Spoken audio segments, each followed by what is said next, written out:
Здравейте хора, втора част най-накрая изгледахме от това куче. Аз умрех, брат. Я на мен малко.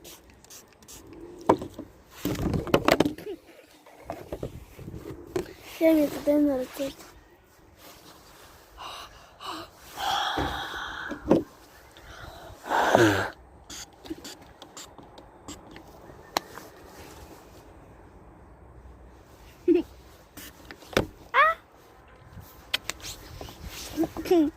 Ако ме удариш, ще видиш как ще ударя аз.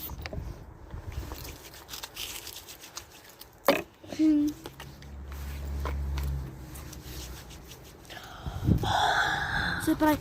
Как се прави?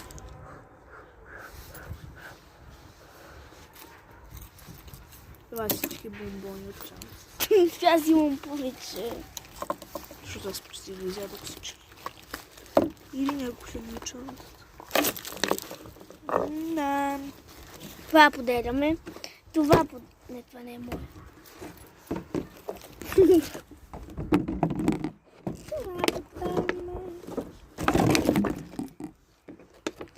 Това поделяме, това поделяме. Пуканките са до мен. И пуканките поделяме. Така, първо отваряме вафля. Аз си изядох от миналата част. Аз не искам да рада. Защо си изядам вкъщи? Днес ние имаме различни неща. Какво бе? Това е за двете. Знам. Ти така направи.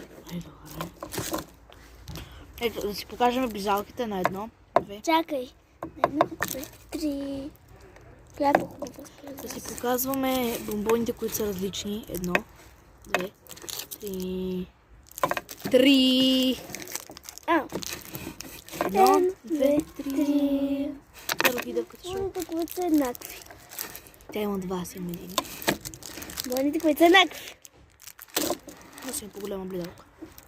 А моите по-вкусни. Айде, започвам. Аз започвам. Бизалката. Любимото ми бланданче Рафаело. Обичам първо да измуквам всичко и да остане кокосчето. Аз пък кокосът пастъка. И аз така. Много харесвам. А моят не го харесва, защото има кокос. Обичам го, ама не ми много го харесва.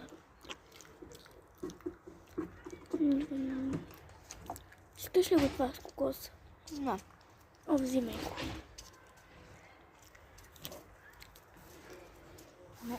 На гълъб. Хубаво.